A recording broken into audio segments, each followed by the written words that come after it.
Thank you very much. Well, I would also like to welcome you all to Bergen. And I would also like to say something about Bergen. Bergen is a city, some 270,000 inhabitants. Out of them, more than 10%, some 30,000 people are students in the city. This is a university city. We have university colleges, the university, a lot of business schools, and also we have a very strong research environment in this city. Very strong with several institutes. And we have the main Norwegian Navy base in the city, and also the Royal Norwegian Naval Academy, where I am trained. Well, the first speaker today, Tore, is trained, and also retired Admiral Kjell Olsen, last name as me, was trained. So this is basically a maritime city. This is a city about the ocean. We use the ocean all year round. We go fishing, we go boating, we even go swimming in the cold water. Now I'm going to take you a little bit away from the sciences and move a little bit into the business part. I'm going to be talking about the Bergen Subsea Cluster, the Norwegian subsea technology. I'm going to talk about the global subsea markets. And finally, I touch into a subsea business case correlated to this conference. Starting with a film.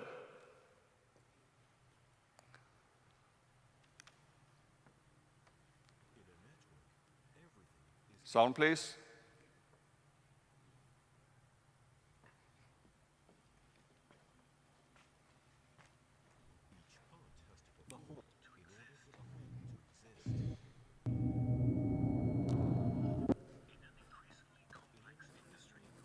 Expertise and collaboration becomes a necessity.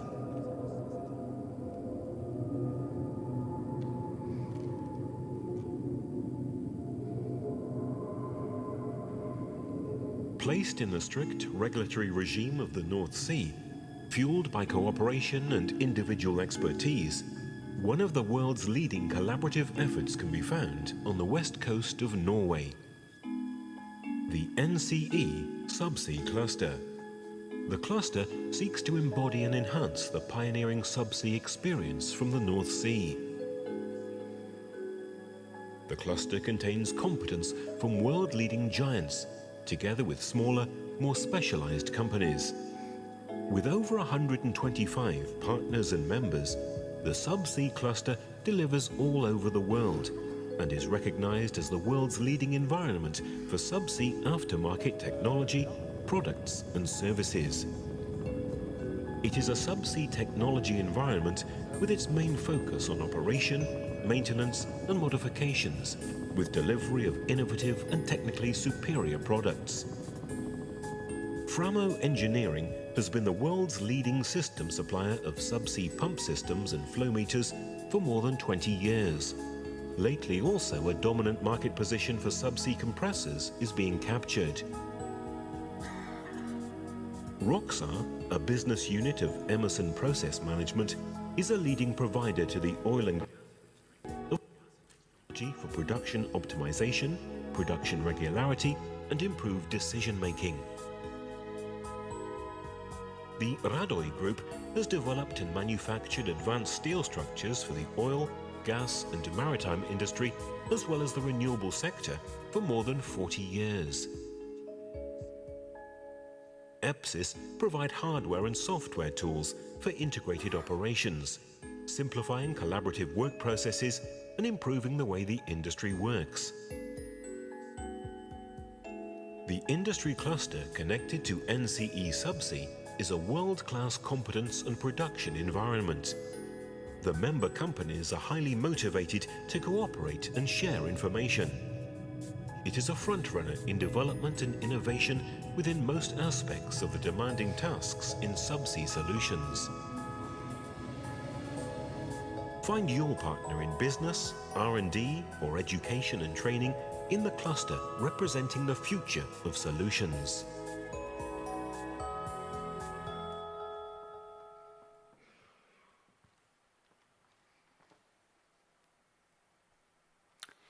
Now, this is a picture of the Coast Center base, just outside of Bergen. We had a tour there yesterday. This is the biggest subsea aftermarket base in the world. Nowhere in the world you will find as much subsea oil and gas production equipment at one geographical place as you will find at this base. Now, this area is the global hub for subsea aftermarkets. Nowhere in the world you will find as much people, as much equipment, and as much energy put into the subsea aftermarket as you will find in this region. I work as a cluster facilitator. I work in making the companies, the R&D institutions, the training institutions to work together, and we have business purposes. We are focusing on the capacity, the competitiveness, and the value creation of the individual companies and the cluster as a whole. So we make the companies work better together. These are members and partners of Nce Subsea today, some 130 companies and organizations ranging from the big Statoil, the Norwegian oil company, through US-based FMC technologies, Aker Solutions, municipalities, R&D institution, the Institute of Marine Research, and so on. We are also a part of a focus program in Norway called the Norwegian Centers of Expertise, where the Norwegian government have appointed 12 regional clusters that are the most important, most innovative, most ambitious, and internationally focused regional clusters in Norway. We being one of them, appointed in 2006, there are 12 in total, some of them within oil and gas, some of them within other industries. Now, going into the technology part. In Norway, we have a big strategy group composed by operators, government, supply industry, and they do road mapping for the technology development of the future. And looking into this roadmap on technology gaps, we will see that for the continued development of oil and gas industries, you will see need for development of power supply and distribution, subsea technology, automation and unmanned facilities, condition monitoring, sensor technology, flow modeling and flow assurance, integrity management and risk reduction, leak prevention and detection, and Arctic marine operations. Now, this is also what this conference is about. This is a part of the national strategy of Norway. We have followed up, made a summary of what the strategies are and what the main operators like Statoil and Petrobras out of Brazil think is the main challenges within subsea industry. So we produced this as a business case for the organizations within the cluster. And we have a lot of themes here that are important in order to develop the technology in the future. This is a slide showing Statoil, and I must say, Statoil, in my opinion, is the most innovative oil company in the world. You won't find any company that have put more technology into the ocean that Statoil have done. Very good company. Now, they made a path going to the Arctic.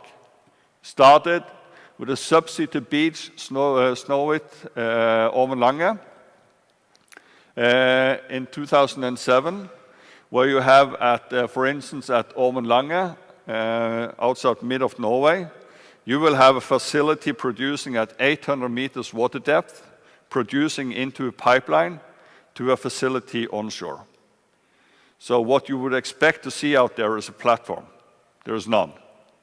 It's on the seafloor, producing directly to shore, getting processed, getting directly into a new export line, going to Easington, UK, 600 kilometers.